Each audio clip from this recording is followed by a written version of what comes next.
प्यारे साथियों नमस्कार। संकल्प कंपटीशन क्लासेस के ऑनलाइन प्लेटफॉर्म पे आपका स्वागत है और हम अनुरोध सर आपको पढ़ाएंगे जीएस में आज का हम लोग टॉपिक डिस्कस करेंगे जो कि है नेशनल पार्क। नेशनल पार्क मतलब होता है राष्ट्रीय उद्यान। राष्ट्रीय उद्यान क्यों बनाए जाते हैं? क्योंकि जो जीवों का संरक्षण किया जाता है, बहुत सारे ऐसे जीव होते हैं जो विलुप्त होने वाले हैं, तो उनके संरक्षण के लिए हम लोग नेशनल पार्क बनाते हैं। नेशनल पार्क में जो मानवीय गतिविधियां होती हैं वो निषेध होती है, मतलब हम लोग वहां पे नहीं जा सकते। जो सबसे पहला नेशनल पार्क था वो आपका था जिम कॉर्बेट राष्ट्रीय उद्यान। ये बना था 1936 में। जब 1936 में बना था तो उस समय पे इसका नाम हैली नेशनल पार्क होता था, क्योंकि हैली जो है उन्होंने बनाया था, इस वजह से इसका हैली नेशनल पार्क नाम रखा गया था। कब नाम रखा था? 1936 में जब बना। और प्रेजेंट टाइम पे जो इसका नाम है वो रामगंगा नाम है। ठीक है, तो जो सबसे पहला आपका राष्ट्रीय उद्यान है कौन सा है? जिम कॉर्बेट राष्ट्रीय उद्यान, और उसका जो नया नाम है क्या है? रामगंगा। ठीक है, फिर इसके बाद हम लोग बात करते हैं सबसे बड़ा नेशनल पार्क कौन सा है। सबसे बड़ा नेशनल पार्क है आपका हेलिस, जो कि लद्दाख में है। देखिए, जो बड़ा नेशनल पार्क होता है या छोटा होता है, मान लो जो बड़े होते हैं या छोटे होते हैं, जो पहला होता है उसको बहुत ज्यादा एग्जाम लगता है। हालांकि हम आपको सारे के सारे राष्ट्रीय उद्यान पढ़ाएंगे। तो सबसे बड़ा जो नेशनल पार्क है वो आपका हेलिस है। ये कहाँ पे है? लद्दाख। इसका जो क्षेत्रफल है वो 3550 किलोमीटर है, किलोमीटर स्क्वायर। ठीक है, और जो आपका सबसे छोटा है वो साउथ बटन कहाँ पे है? अंडमान निकोबार में। उसके अलावा पहला हमने अभी आपको बताया कौन सा है? जिम कॉर्बेट राष्ट्रीय उद्यान। उसका पुराना नाम क्या था?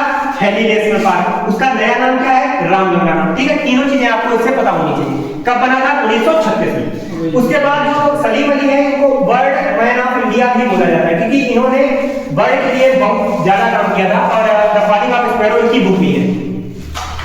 उसके बाद में जो सबसे ज्यादा नेशनल पार्क है वो आपके मध्य प्रदेश में है, और मध्य प्रदेश को बाघ प्रदेश भी कहा जाता है, क्योंकि यहाँ पे सबसे ज्यादा बाघों की भी प्रजातियां पाई जाती है, और सबसे ज्यादा बाघ यहीं पे पाए जाते हैं। अभी तक हमने इस क्लास में आपको क्या क्या बताया कि पहला राष्ट्रीय उद्यान कौन सा था? जिम कॉर्बेट राष्ट्रीय उद्यान। कब बना था? 1936। और इसका पुराना नाम क्या था? Hailey national park. नया नाम क्या है? रामगंगा। जो सबसे बड़ा नेशनल पार्क है वो हेलिस है। कहाँ का है? लद्दाख का। जो सबसे छोटा नेशनल पार्क है वो कौन सा है? South button. कहाँ का है? Andaman Nicobar.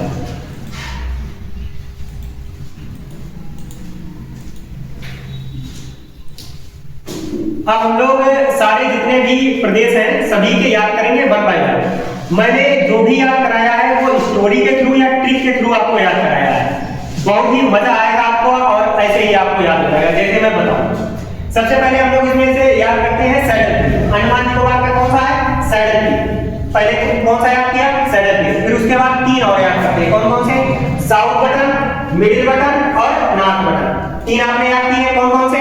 South button, middle button, north button. पहला कौन सा याद किया था? Saddle peak. तो चार हम लोगों ने याद कर लिए। कौन कौन से? Saddle peak, north button, south button, middle button. ठीक है, इतने आपको डायरेक्ट याद कर लेने हैं। अब बाकी की ट्रिक बनाते हैं। देखो ट्रिक क्या है हमारी कि जो हैरियट थे उसने गला दबा के महात्मा गांधी की हत्या कर दी। कैसे गला दबा के? कर क्यों दी? क्योंकि वो कैपोमैन नहीं थे, फिर उनको रानी झांसी ने बचाया था।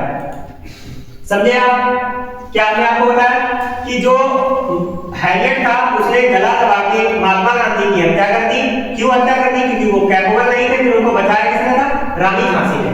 तो हैरियट से हो गया आपका माउंट हैरियट नेशनल पार्क, और महात्मा गांधी से Mahatma Gandhi marine national park, गला से गलाथिया नेशनल पार्क, और कैपोमैन नेशनल पार्क, और रानी झांसी नेशनल पार्क। ठीक है, अभी आपको मैं एक बार और रिवाइज करवाते हैं कैसे हमने बताया था। पहले हमने आपको चार याद कराए थे। कौन कौन से? Saddle peak. फिर उसके बाद तीन याद कराए। कौन कौन से? नॉर्थ बटन, मिडिल बटन और साउथ बटन। फिर उसके बाद जो स्टोरी है, अपनी स्टोरी क्या है कि हैरियट ने गला दबा के महात्मा गांधी की हत्या कर दी। कर क्यों दी? क्योंकि वो इतने कैपेबल नहीं थे, भाई खाते पीते नहीं थे ना, तो कैपेबल नहीं थे वो, और फिर उनको बचाया किसने? रानी झांसी ने। ठीक है, तो आशा करते हैं आपको याद हो गई होगी ट्रिक। इसी प्रकार से आगे की जितनी भी ट्रिक्स हैं, बहुत सारी हमने ट्रिक्स बना रखी हैं जिनसे आपकी स्ट्रेटेजी के यूं ही याद हो जाएगी।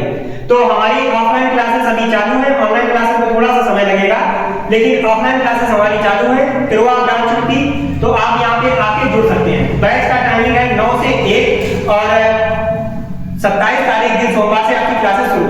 ठीक है, जय हिंद, धन्यवाद।